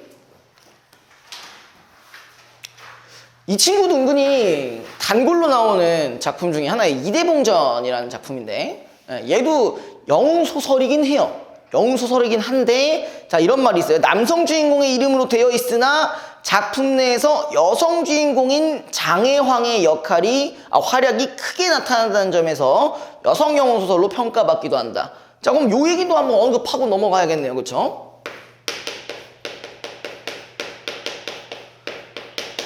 우리가 어느 정도 알고 있을 테니 다시 한번 물어보자면요. 자, 여성 영웅 소설 같은 경우는 어떤 걸 배경으로 자주 나온다고 했어요? 응? 어떤 배경? 여성 영웅 왜 나와? 조선시대 생각하면 편하잖아. 그때 당시에 여성의 진출이 쉽지가 않았잖아요. 그쵸? 그럼 항상 어떤 걸 배경으로 삼아야 되냐? 보통은 가부장적 사회, 그죠? 요거에 대해서 뭐 하려는 의미로, 뭐 하려는 생각으로 온 거야. 비판하려는, 그런 취지로 나온 게 여성 영웅 소설이잖아요. 그죠? 요렇게 나가기도 하고, 뭐 두 번째 같은 경우는 뭐야? 일종의 이런 경우.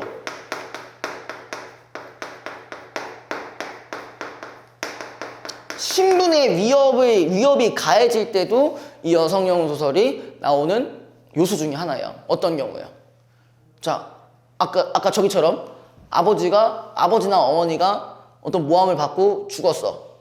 죽었는데 그냥 죽은 것뿐만 아니라 얘마저도 또 아까처럼 암살 시도를 해. 암살 시도를 하는데, 그럼 그때 당시에 얘가 그걸 벗어나려면은 할 수 있는 게 뭐야? 모습을 바꾸는 수밖에 없는 거잖아요. 그렇죠? 그렇게 해서 이루어지는 경우도 종종 있습니다. 네, 그래서 그거 기억해 두시고요. 그 다음에 우리가 여기서 갖고 가야 될 게 뭐야? 핵심 포인트는 남장이에요. 그죠? 남장을 하는 이유가 뭐냐는 거예요. 남장. 무슨 단계? 신분이나 성별 한계를 구별하려고 나오는 포인트인 거죠. 그렇죠? 맞죠? 그래서 이렇게 되면서 이때부터 이제 뭘 하기 시작하는 거야? 뭐해? 벼슬을 하려고 하잖아. 그치?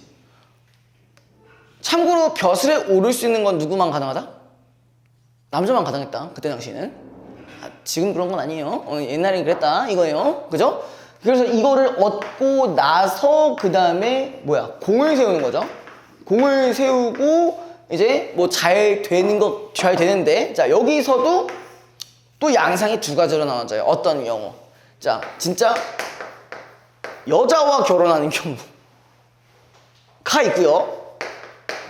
남자와 결혼하는 경우가 있어요. 요 같은 경우는 어떤 경우냐면은 남장이 아직 들키지 않았어. 아직 들키지 않았어. 여기 같은 경우는 여성이라는 존재가 드러나는 경우. 그럼 보통 요런 경우에는 결국 어떤 뭐 성별적인 한계를 수용하는 양상들이 좀 많습니다. 가장 대표적인 건 박시전, 그 다음에 홍계월전, 요런 애들. 걔네들 뭐야? 홍계월전 평국이가 농등익이 존나 좋아가지고 막 그 위에까지 올라왔어. 지금 자기랑 같이 살던 남사친보다 훨씬 높아. 계급이 높아. 근데 얘가 여자인 게 밝혀지고 나니까 누구랑 결혼하래? 하남자 뽀국이랑 결혼하라고 하잖아. 그치? 그렇게 해가지고 당분간 몇 년 동안 집에 있다가 나중에 위기가 더 커지니까 그때 와서야 이제 나온 거잖아요. 그죠? 그때 와서야 다시 출전해가지고 전쟁 가고 막 그랬잖아요. 근데 이 반대 같은 경우, 남장이 들키지가 않는 경우에는 오히려 여자 커플이 되기도 해. 근데 이 여자애가 존재를 알아. 얘가 여자인 걸 알아. 근데도 결혼을 한 거야. 자기도 결혼하기 귀찮다고 막 이런 식으로 얘기를 했거든요. 그게 이제 작년 수특에 나왔던 방한임전에 해당하는 부분. 기억나? 방한임전 같은 경우가 죽기 직전까지, 거의 이제 아파가지고 돌아가시 직전까지 존재를 공개하지 않았어요. 그러니까 어떻게 하는, 누구랑 결혼하냐에 따라 요구의 내용이 전개가 좀 달라질 수 있다는 거예요.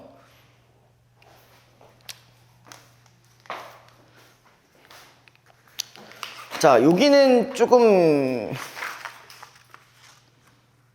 아 여기는 뭐 요런 것들이 있다.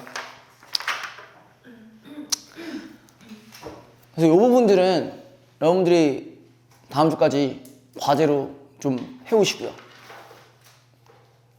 제가 시 같은 경우는 사실 분석을 그냥 바로 해드리는 게 여러분들한테 더 편하긴 해요. 더 맞아요. 더 그게 더 머리에 잘 들어오실 거예요.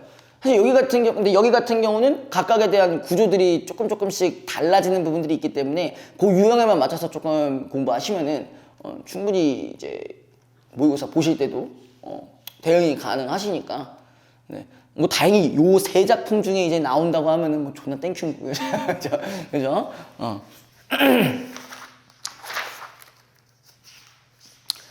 자, 다시 42페이지로 볼게요. 요거 부분만 정리 한 번씩 해주세요.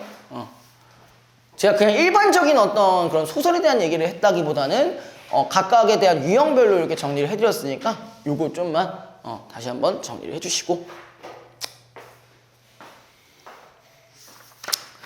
자, 우리가 마지막엔 과학 했으니까 이번엔 다시 다른 걸로 갈게요. 왜요? 왜? 형님 왜? 아니야.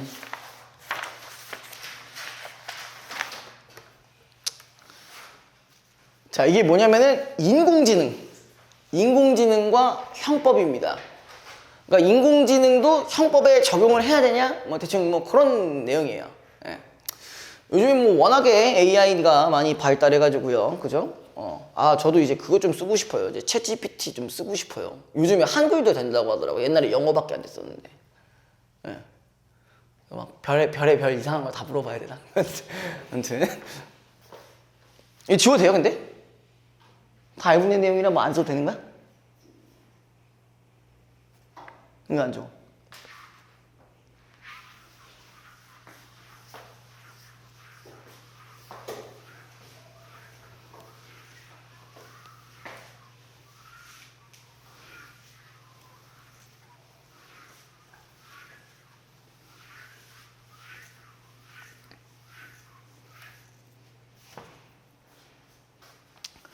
자, 가봅시다.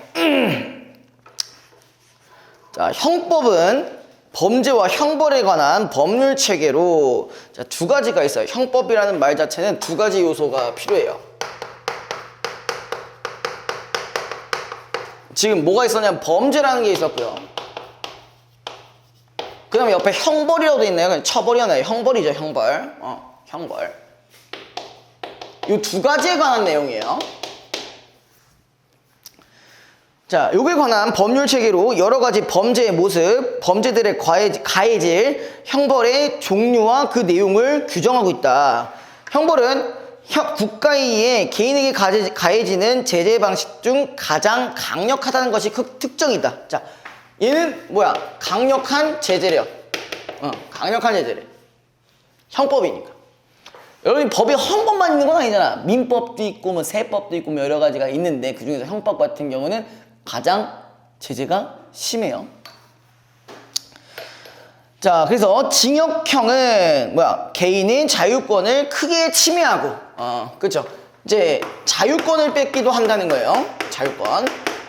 그 다음에 이를 넘어 사형이라는 이름으로 사람을 죽음에 이르게 할 수도 있다. 이렇게 형법은 인간의 기본권인 자유권과 재산권 그리고 생명권에도 영향을 끼친대요. 자유, 재산, 생명. 그래서 뭐 제가 다중썸 타는 건 징역 몇 년이어야 돼요? 그래 징역 살아야 돼요? 내가? 벌금형이요? 벌금형이요? 벌금형도 참고로 빨간 줄 그리는 거 아시죠? 그게 보였어요. 예? 그게 보였어요. 아니요. 그런 적 없어요. 왜 그래? 벌금형은 빨간 줄이에요. 그 이제 이게 다른 거예요. 예를 들어서 속도 위반을 했어. 그러면은 뭐가 벌금이 나오는 게 아니야. 뭐가 나오냐면 과태료가 나옵니다. 과태료는 영향을 받지 않아요. 근데 이제 예를 들어서 예를 들어서 이제 판결을 했어. 판결을 해서 벌금형에 처한다. 라는 것 자체는 빨간 줄이에요. 그럼 어떻게 되는 거예요? 이제 줬다는 거예요. 빨간색 그리면 답이 없죠. 저는 뭐 죄가 없습니다. 예, 제가 뭐 무슨 죄가 있겠어요, 그죠? 다 자신의 행복을 추구하다 보니 그렇게 된 거고. 자, 아무튼간에 따라서 형법에서 무엇보다 중요하게 다루어지는 것은 형벌이 남용되지 않고 적절히 사용하도록 제어하는 방법이다. 형법의 기본 원리 중 하나인 책임 원칙은 이러한 문제의식이 생겨났다. 그럼 이거랑 관련된 게 이제 책임의식이라는 거야. 책임과 관련된 얘기가 있습니다. 책임 원칙은 어떤 행위에 대하여 책임이 없다면은 처벌할 수 없다는 원리. 뭐가 없다고? 책임이 없으면 처벌도 안 된대요. 그렇다는 얘기는요, 형벌의 근거 기능과 형벌의 제한 기능을 포함하고 있다. 그래서 형벌은 책임을 전제 요건으로 하며 형량의 결정, 특히 형량의 상한에도 영향을 미친다. 자, 그럼 책임이 없는 처벌이 불가능하다니까 이거랑 관련된 게 요즘 존나 핫한 게 뭐야? 그있잖아, 촉법소년. 걔는 책임이 없잖아. 그러니까 처벌하지도 못하는 거야, 일반적으로는. 근데 요즘은 점점 그게 강화되고 있긴 하죠. 그런 맥락에서 생각하시면 좀 편합니다. 뭐 존나 웃긴 게 나 촉법이야 지금 이지랄 떨고 있는 거야, 인스타 같은 데서. 존나 웃겨가지고 진짜. 그런 애들 우리나라에 좀 너무 많은 것 같아요, 생각보다. 그거 아세요? 촉법 소년의 그 범죄율이 점점점 높아지고 있어요. 봐봐, 우리가 전체적으로 보면은 그 나이대 인구들이 계속 줄어들고 있거든요. 근데 범죄 건수는 점점점 많아져요. 그렇다면 뭐야? 그냥 아닌 거 알아 하면서 씨발 다 그냥 지 좆대로 그냥 하는 거야. 그냥 점점 막장이 돼가고 있다는 거죠. 물론 이게 옛날 고대 그리스 때부터 이제 꼰대라는 말이 그냥 나오긴 하지만, 자기보다 밑에 세대한테는 저 새끼들은 진짜 싸가지가 없다 막 이런 식의 막 비문이 있다고는 하는데, 근데 지금 좀 심한 것 같긴 해요. 자, 아무튼간에 즉 형벌은 책임을 전제 요건으로 하고 형량의 결정 상한에도 영향을 미친다. 어떤 행위에 책임이 있다고 하여도 그에 합당한 형벌의 양은 그 행위에 대한 책임의 크기를 넘어서는 과도한 양이서는 안 된다. 이러한 형법의 기본 원칙 덕분에 우리는 자유권에 대한 부당한 침해를 방지할 수가 있다. 자, 그 다음에 책임 원칙에 따라 형벌을 부과하기 위해서는, 자, 하나가 더 있어요. 형벌을 부과하려면.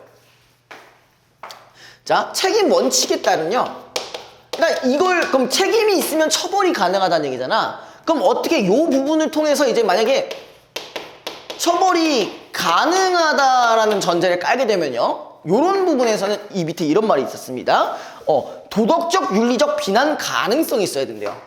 도덕적이든 윤리적이든 비난을 해야 된대요. 비난 가능성이 있어야 된대요. 진짜 쓰레기야, 누가 봐도 쓰레기야, 이런 게 있어야 된대. 날 왜 봐? 날 왜 보냐고. 자, 이러한 비난 가능성은 적법과 불법을 저기 동그라미 선택할 수 있는, 자, 인간의 의사결정의 자유를 전제한 것이다 라고 했어요. 그쵸? 이 처벌이라는 건 어쨌든 뭔가 범죄를 저지르는 거잖아. 그래서 이 범죄라는 것을 선택할 수 있는 어떤 자유의지가 있어야 된대요. 됐어요? 자, 그 다음에 즉 범죄자는 자유의지를 지닌 주체로서 범죄 행위를 할 수 있는 능력과 이미 행한 불법에 대하여 책임을 질 수 있는 책임 능력을 모두 포함하는 범죄 능력이 있어야 된대요. 그러니까 책임도 질 줄 알고 범죄에 대한 능력도 있어야 되고요. 그게 이제 뭐라고요? 범죄 능력이래요. 현행 형법에 의하면은, 자, 범죄 능력은 범죄 능력 이런 것들 우리가 범죄 능력이라고 아까 얘기했죠. 근데 다시 한번 나눠서 보자면은 말 그대로 범죄에 대한 얘기가 있고요. 범죄를 진짜 할 수 있는지, 그 다음에 책임을 진짜 질 수 있는지, 이게 나왔는데 이 부분을 통해서 나온 결론이 뭐였냐면은 이렇게 나와 있어요. 범죄 능력은 자연인에게만 인정되고, 자연인.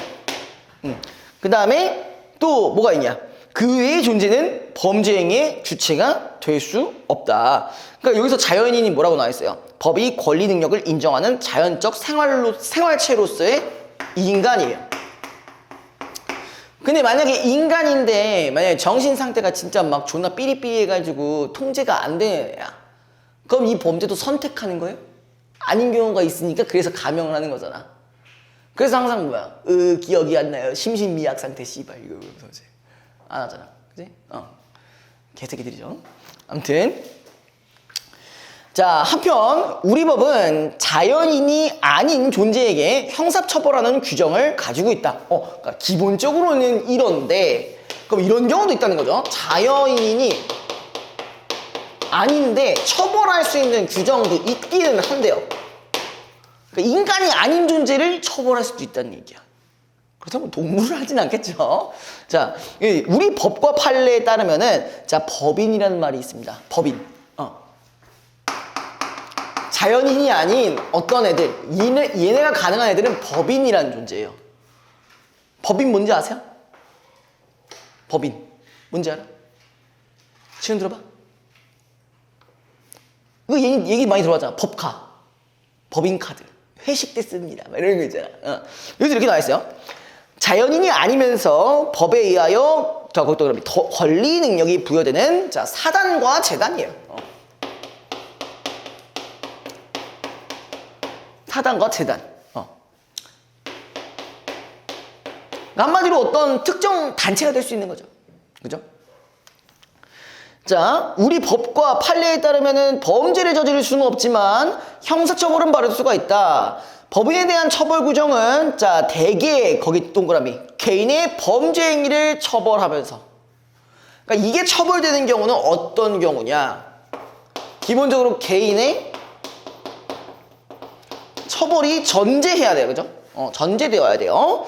그 다음에 개인에 대한 감독 의무를 진 법인에도 벌금형을 부과한대. 자, 그럼 이번에 법인을 처벌을 하는 경우는 단순히 뭐 때문이라고? 감독 때문에.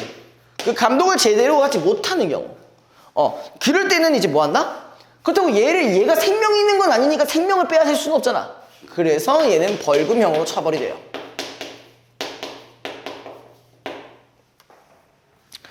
자, 그 다음에 이처럼 개인과 법인을 함께 처벌하는 규정을 뭐라고 한다?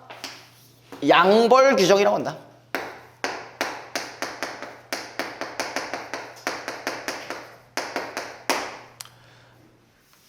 제가 이제 좀 극단적인 예시를 한다면요. 제가 예를 들어서 이제 이 학원에서 어떤 이제 범죄를 저질렀다고 해봅시다. 그러면 이제 뭐야? 저는 당연히 처벌을 받겠죠. 근데 이거를 제대로 감독하지 못한 그 법인, 여기서도 벌금형이 나올 수 있다는 거예요. 알겠죠? 제가 하겠다는 얘기는 아니고요. 자, 아무튼 양벌 규정은 원칙적으로 범죄 능력이 부정되는 법인의 형사 책임을 인정하는 특별 규정이다. 이는 법인이 사회에 미치는 영향에 근거한 정책적 고려뿐만 아니라 법인 자신의 감독 의무 위반을 근거로 정당화된다. 그럼 이 얘기는 뭐냐? 법인이라는 존재는 뭐의 의무가 있다는 거예요? 감독을 해야 하는 의무가 있다라는 거예요. 그러니까 제가 지금 뻘짓거리를 하는지 안 하는지도 감시는 해야 된다는 얘기죠. 왜 웃는지는 모르겠지만 제 뻘짓거리 뭐 그런 거요? 다른 거 얘기하시는 건가? 자, 아무튼 화장실 좀 갔다 왔어요. 왜요? 빨리 갔다 와. 왜? 화장실 못 가겠다는데 왜 이러는 거야?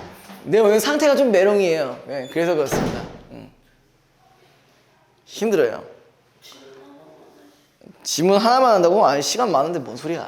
시간 안 남아요. 시간 많어. 22분이에요. 아, 금방 하네. 그럼 하나 더 할 수 있네. 아니, 하나 더 할 수 있네. 아홉 거 오늘. 다음 거? 그건 좀 쉬워. 환경, 뭐, 사회현상, 뭐 이런 거. 오늘 피곤한 건 4개예요. 네. 저번 주에 안 했으니까요. 좀 줘요. 아웃소싱 안 했잖아요.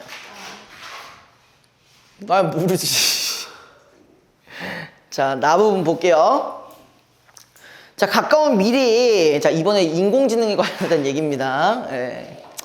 인간과 동등한 수준의 정신 능력을 갖추고 인간처럼 스스로 목표를 설정하고 목표 달성을 위해 자율적으로 수단을 선택하는 인공지능을 탑재한 지능형 로봇이 등장할 수 있다. 뭘 전제해서 인공지능이 있는 지능형 로봇이라는 게 있대요.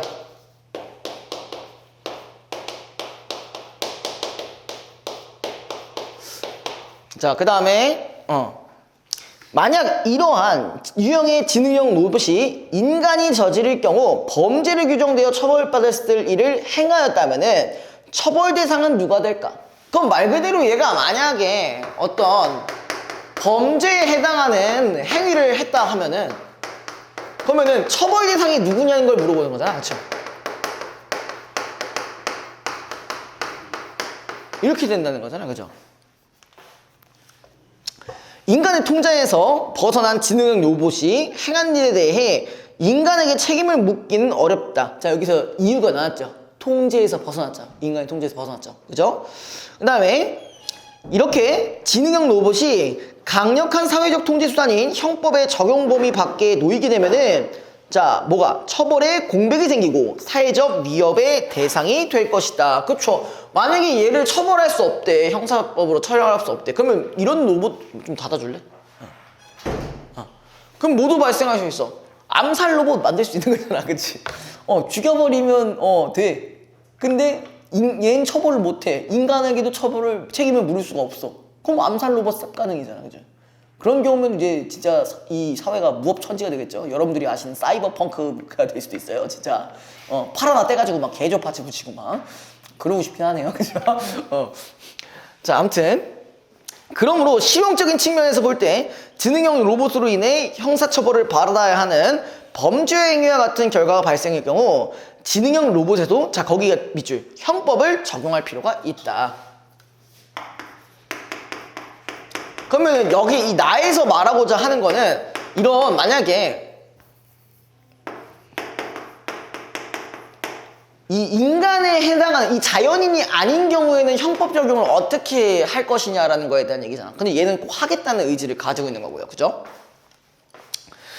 자, 인공지능을 탑재한 지능형 로봇이 형법에 따른 책임을 하기 위해서는 자, 형법이 말하는 범죄 행위를 지능형 로봇 스스로 행했어야 한다 했어요. 자, 우리 이거 기억나세요? 아까 방금 했던? 책임 원칙에 관련된 얘기 잠깐 기억나세요? 여기서는 뭐야? 범죄를 선택할 수 있는 능력이 있어야 되고 이걸 책임질 수 있는 능력이 있잖아요.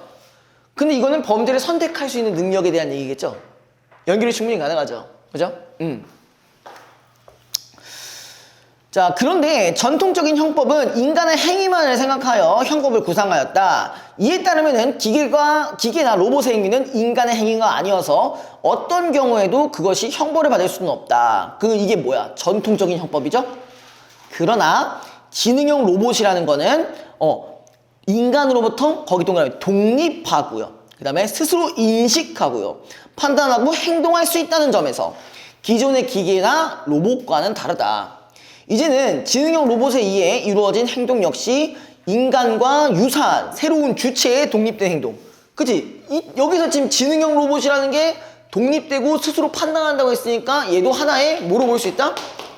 자유의지를 가진 주체로 봐야 된다는 거죠. 그래야 처벌이 가능하다는 거죠. 그죠? 최근에는 인간 중심의 법적 주체성 논의를 넘어서서 체계이론의 체계 개념을 바탕으로 법적 주체의 지위를 구성해야 한다는 주장이 제기되었다. 그래서 체계 이론에서는 사회 현상을 관찰할 때 행위가 아닌 자, 아까 책임 원칙이라는 말이 나왔는데 요거랑 관련된 이제 이야기는 체계 이론이라는 말이 나왔는데 이게 행위보다는 뭘 기준으로 가야 되냐? 소통을 기준으로 가야 된대요. 사회적인 소통을 기준으로 해야 된대.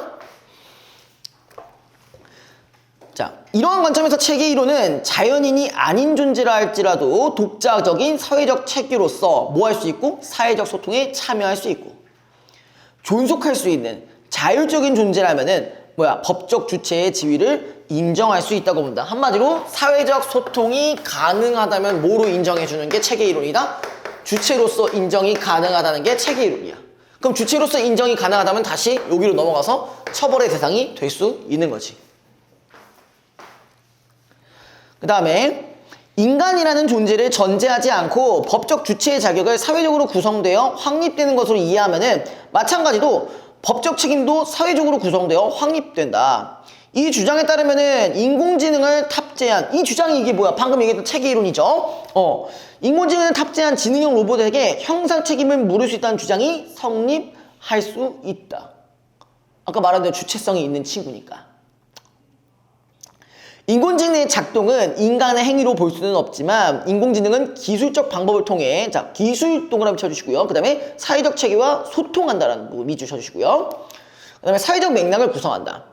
이렇게 사회적 체계의 소통이 사회적 체계의 행위를 구성하듯이 정통적 행위의 개념도 재구성할 수 있다. 그러니까 이 소통을 통해 주체가 되고 주체가 되면서 행위가 가능해지다는 얘기잖아. 그쵸? 맞죠? 이렇게 연결이 가능할 거고요. 인공지능이 인간을 매개하지 않고 외부 세계와 직접 접촉하고 소통하는 방식으로 행위를 수행하기 때문이다. 그러니까 뭐야? 인간들을 접촉하지 않고 그냥 지 마음대로 한다는 건가요? 그쵸? 체계이론의 관점에서 범죄는 사회적 소통의 특정한 유형이다. 따라서 형사 책임을 묻는 근거도 행위가 아닌 소통에서 찾는다. 그러니까 체계이론은 말 그대로 소통과 연결시켜주시면 돼요. 특정한 소통 방식이 형법을 위반할 때 이를 범죄로 보는 것이다. 그렇다면은 인공지능을 탑재한 지능형 로봇의 범죄 능력을 인정한다고 했을 때 지능형 로봇의 범죄에 형벌을 부과하는 것이 정당화될 수 있을까? 형법은 법률이 보호하고 있는 가치인 법익을 침해하는 행위에 대해서 형벌을 부과하는 방법을 사용하자. 이거 아까 가에도 나왔어요.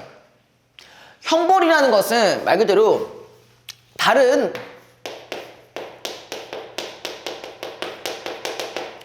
타인의 법익이 침해가 되는 거야. 일반적으로는 이런데 인공지능이니까 당연히 인간에 해당하는 건 삭제를 해야겠죠. 그렇죠? 법익 침해가 돼야 된다는 거죠.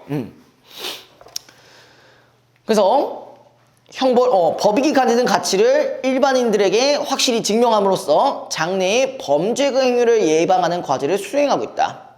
지능형 로봇의 행위를 형법상 유의미한 행위로 파악할 수 있음을 전제로 지능형 로봇의 법익 침해 행위의 가능성을 긍정할 수 있는 경우 그러한 지능형 로봇의 행위에 대하여 형벌 부과를 통하여 형법이 이루어고자 하는 법익 목적을 달성할 수 있다. 그러니까 이게 뭐야?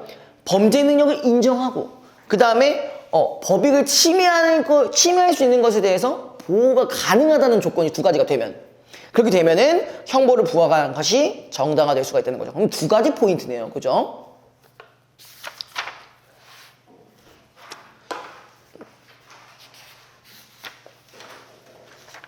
자, 여기는 한번 해봅시다. 왜? 하세요. 왜? 뭐가 안 돼? 빨리 해. 뒷건 내가 다 해줄게. 아, 그럼 이거 해줘? 이거 해주고 뒤에 거 니네 할래? 그래? 뭐 상관없어 나는. 난 내가 쉽다는 거지 너네가 쉽다고 한 적 없다. 내가 쉽다고 했어 그냥. 자, 가나에서 확인할 수 있는 내용으로 적절하지 않은 것은 자 1번 형법은 여러 가지 범죄의 모습과 범죄들의 과해질 형벌의 종류와 내용을 규정하고 있다. 이거 첫 번째 문단, 가의 첫 번째 문단에 찾아볼 수 있는 부분이죠. 그죠? 그러니까 범죄에 대해서 어떤 처벌을 해줄지. 그죠? 그다음 2번 형법은 인간의 자유권을 비롯한 기본권을 침해하기 때문에 그죠? 이런 친구들이 뭐였어요? 기본권이었으니까 요거는 맞는 거고요. 그래서 적절히 사용하도록 제어해야 된다. 그 다음에 형법의 기본 원리 중 하나인 책임 원칙은 형벌 부과의 근거가 되며 맞죠? 그 다음에 형량의 결정에 영향을 미친다. 맞고요. 4번 형법은 인간을 전제하지 않고 협적 주체의 자격이 사회적으로 구성되어 확립되는 것으로 이해한다. 뭐가 틀렸어요? 야이씨.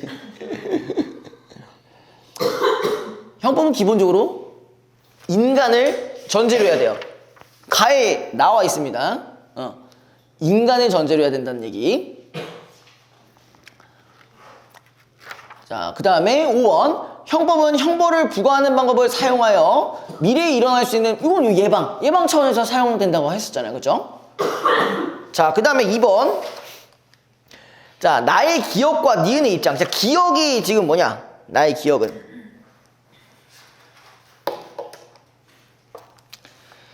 나의 기억이 뭐죠? 로봇에게 형사 책임을 물을 수 있다는 주장이 첫 번째고요. 그 다음에 니은 같은 경우는 어디에 있어? 보기에 니은에 있죠. 지능형 로봇에 형사 책임을 물을 수 없다라는 부분이 있어요. 자, 이거 두 개 다 같이 갖고 가야죠. 자, 일단 보기를 좀 보자고. 얘네들의 근거가 나름대로 있을 거 아니에요. 그쵸? 자, 인공지능의 그 두 번째 줄부터 볼게요. 인공지능의 독자적 인식, 판단, 행동 역시 자, 거기 밑줄 인간의 의도에 따라. 그 다음에 학습의 결과. 그러니까 인간의 의도에 의한 학습의 결과이기 때문에 그래서 인간의 행위와 동일한 것으로 보기가 어렵다는 것이다 라는 게 얘네의 주장이죠. 맞죠? 자, 또한 지능형 로봇은 인간의 어떠한 특정 목적에 따라 이용된다는 점에서 기존의 기계와 다르지 않다. 결국 이 부분이 제일 중요합니다. 지능형 로봇의 행동은 인간의 자유의지에 의한 행위와는 구별된다는 것이다. 그러니까 나에서의 로봇은 어떻게 보고 있는 거야? 자유의지가 없는 존재로 보고 있는 거죠. 맞죠?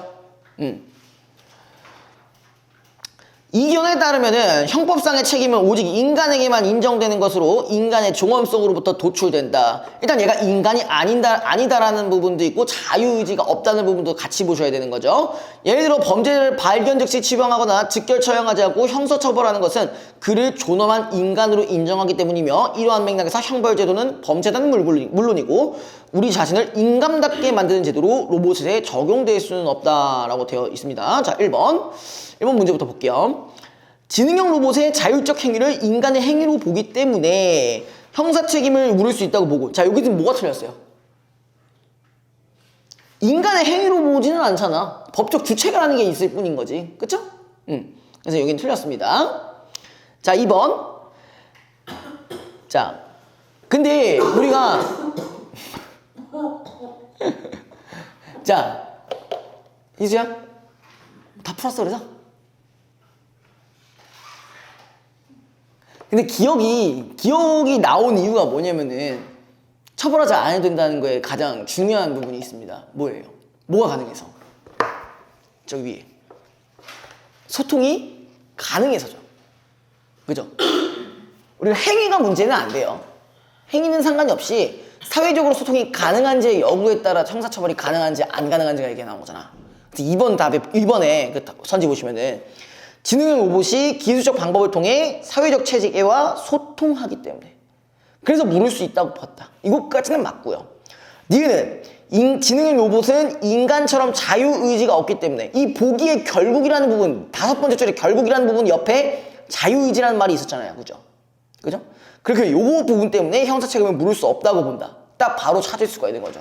우리가 하나하나씩 분해해도 되지만 요런 포인트에서 갖고 갈 게 있었다라면은 풀기가 좀 쉬웠겠죠. 자, 그 다음에 3번. 자, 법에 근거하여 법인과 지능형 로봇을 이해한 내용으로 적절하지 않은 것은. 자, 법인이든 로봇이든 각각의 주체성은 없죠. 그죠? 주체성은 없죠. 그래서 1번 보면요. 법인은 법적 의무가 있죠. 양형 규정에 따른 법적 의무가 있지만 지능형 로봇은 현행법상 법적 의무가 없죠. 그 다음 2번 법인은 처벌받을 수 있지만 맞죠? 양형 규정에 의해서 지능형 로봇은 아직까지는 처벌받을 수 없는 상황. 그 다음에 법인과 지능형 로봇은 법에서 규정한 자연인이 아니다. 법인은 여기서 자연인이 아니죠. 로봇도 마찬가지고요. 4번 법인과 지능형 로봇은 범죄를 저지를 수 있는 능력이 없어요. 둘 다 없어요. 그죠? 5번 법인과 지능형 로봇에 대한 감동 의무 위반에 대한 책임은 인간에게 있다. 자, 일단 뭐가 틀렸어요? 법인은 인간에게 있는 게 아니라 법인 그 자체에 있는 거죠. 그래서 5번이 정답입니다. 자, 다음 4번 볼게요. 가나를 바탕으로 보기를 이해한 학생의 반응으로 적절하지 않은 것은 자 K씨의 인공지능을 탑재한 가정용 지능형 로봇은 과거에 여러 차례 시간 내에 배터리를 충전할 수가 없었대. 일단 기본적으로 이 대상이 뭐야? 지능형 로봇이네요. 그죠? 이를 통해 로봇은 배터리가 소진되는 것에 강하게 반발하게 되었다. 씨발 충전시켜줘 이 개새끼 이러는 거잖아요. 그죠? 어느 날 문이 잠긴 집 밖의 마당에서 작업을 하는 로봇이 배터리가 소진되려고 하자 재충전할 수 있는 상황을 검토하였다. 로봇은 이웃집이 가까이에 있고 문이 열려있다는 생각을 확인하고 이웃집 콘센트에서 배터리를 충전하는 것이 배터리 소진으로 인해 생기는 문제보다 낫다고 판단한 뒤 이웃집 주민의 동의 없이 그 집에 들어가면서 주거 침입을 하였다. 일단 뭐야? 지금 지능형 로봇이 뭘 저지른 상황이야? 범죄를 저지르는 상황, 범죄에 해당하는 행위를 저지르는 거죠. 자, 그 다음에 반응입니다. 1번. 자, 주거 침입을 한 지능형 로봇이 형법에 따른 책임을 질 수 없다면 처벌에 공백이 생겨 위협이 되겠다. 아, 이거 좆될 수 있잖아. 지금 이렇게 주거 침입하면 되냐고. 안 되죠. 2번. 주거 침입을 한 지능형 로봇을 처벌할 수 있는 근거가 없다면 끊어줘야 되고 지능형 로봇에 대한 도덕적, 윤리적 비난 가능성이 인정되겠다. 뭐가 잘못된 것 같아? 여기 봐봐. 근거가 없다면 비난 가능성이 인정이 되는 게 아니라 아까 처벌이 가능한 경우에 이렇게 비난을 할 수 있는 가능성이 있다고 했잖아. 그죠? 순서가 조금 다르죠. 요즘 자꾸 이런 식으로 문제 많이 나오죠. 그죠? 자, 그냥만 보면은 정답일 수 있지. 얘는 그렇진 않지만, 그냥만 보면 정답일 수 있지만, 맥락상으로 봤을 때는 아니라는 거 꼭 기억해 주시고요. 3번. 주거 침입을 한 지능형 로봇이 형법에 따른 책임을 질 수 있다면은, 형벌의 양은 그 행위가 가진 책임의 크기를 넘어서는 안 된다. 이건 원래 형법의 그 기본적인 사항인 거죠. 그쵸? 4번. 주거 침입을 한 지능형 로봇이 자율적으로 행동하였다면은 인간이 저질렀을 때 처벌받았을 행동을 지능형 로봇이 행한 것으로 인공지능에 대한 협법 정혹의 필요성을 보여준다. 뭐 자율적으로 하면 얘는 주체성이 어느 정도 인정이 될 수 있는 거니까. 그렇죠? 5번 주거 침입을 한 지능형 로봇에게 형벌을 부과하는 것이 정당화되려면은 어떤 몇 가지가 필요했었는데 범죄 능력을 인정하고 그 다음에 법익 보호의 목적이 달성돼야 한다. 이 두 가지 포인트가 다 있죠. 그죠? 그래서 얘는 2번이 정답이면 그래서 다 맞았죠? 거짓말. 못 틀렸어.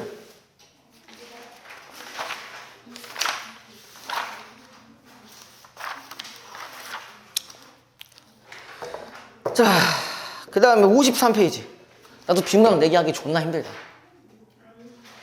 지금 안 할 순 없잖아. 네, 53페이지. 뭐 10분이야? 20분 나왔잖아. 20분 너무 에바 아니냐? 좀 쉽네요. 나를 위하는 척 하지 말아주실래? 미안한 거예요. 5분 쉬었다 하는 거. 말이 되는 소리를 해야지.